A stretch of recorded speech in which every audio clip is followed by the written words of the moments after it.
My name is Patrick Caron, and I'm the General Director of Cirad for research. Exceptionally and very unusually here in Paris, we will speak in English. And so, as you know, there are some direct translation into French, and I thank the translators. And that's a very strong signal that we would like to really open to international and Anglophone world, scientists and policy-making world.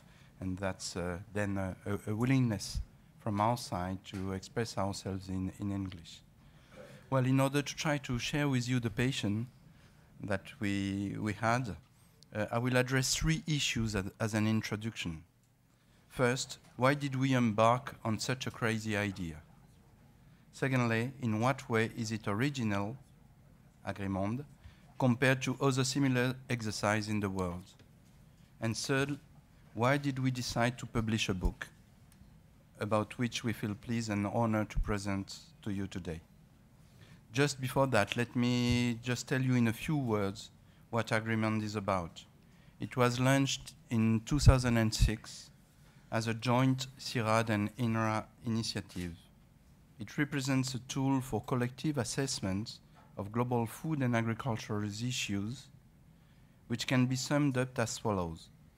How will it be possible to feed 9 billion people in 2050, while in the same time preserving the ecosystems from which other products and services are expected, such as carbon storage, biodiversity conservation, biofuels and biomaterials production, etc.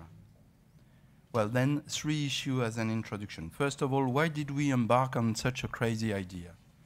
Right from the beginning, the main objective was to explore possible future scenarios for food and farming systems up to 2050 in order to pinpoint key issues that agricultural research has and will have to deal with in the future.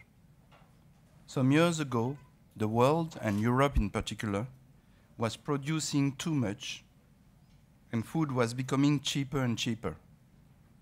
The Agricultural Research Center thought they knew how to feed the world. Today, the interaction with environmental, energetic, and health issues make the context more and more complex, and most of what we consider self-evident truths became blurred. As a consequence, there is a need to review the way we design and debate orientation and strategies. An Agrimonde has been implemented to contribute to the process of better adapting INRA and Cirad research agenda. INRA and Cirad research agendas as sister institutions, INRA to open internationally, and Cirad to take on board international context when looking at development.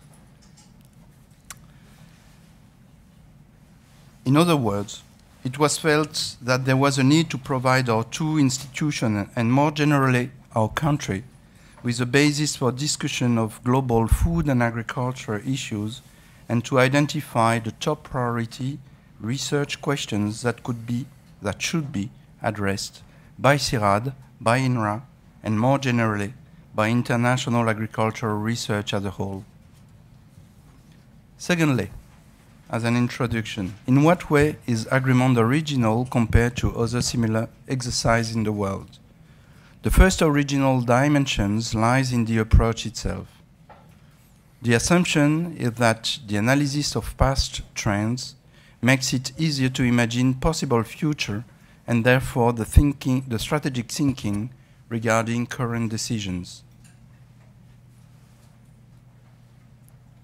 These decisions that have to be taken in order to face and to anticipate future uncertainty. A further particularity is that Agrimonde is one of the few exercises aiming at linking agriculture, food, and environmental concerns at the global level. For our two institutions historically focused on agricultural issues, this demonstrates a very strong evolution. On the one hand, it is no longer possible to understand the agricultural sector without looking beyond it. On the other hand, complex challenge cannot be addressed without taking on board and integrating these different dimensions. This is probably one major specific and original issue of Agrimonde. In order to review what is our historical know-how, that is agricultural research, we just looked at it upside down, looking first at food security and demand and at environmental consequences of production in order to come back and to address production issues. Compared to other similar exercises, the intention is not just to assess the necessary increase of production. The FAO, for example, suggests that an increase of 70% in food production is necessary by 2050, but rather to explore the different possible ways of feeding the world and their consequences. Furthermore, several characteristics make Agrimonde unique, as Sandrine Paillard and Bruno Dorin will show you.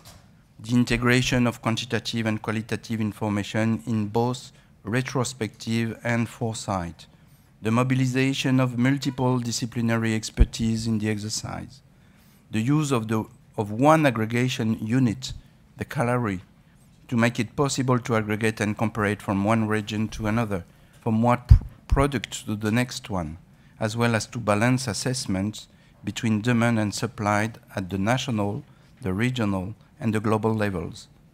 This differs from most of the global exercise based on monetary issues, for example, values, for example. Finally, Agrimonde is much more than only the delivery of two scenarios. It presents itself as a platform designed to produce many more scenarios in the future. The context will change. Some processes and variables have been taken poorly into consideration so far, and there is a strong need and desire from our institutions to provide further material to be discussed.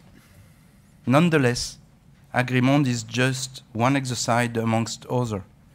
It is surely not the best one, but none of them can be in the world. It just has the ambition of addressing one specific question and of offering an original perspective.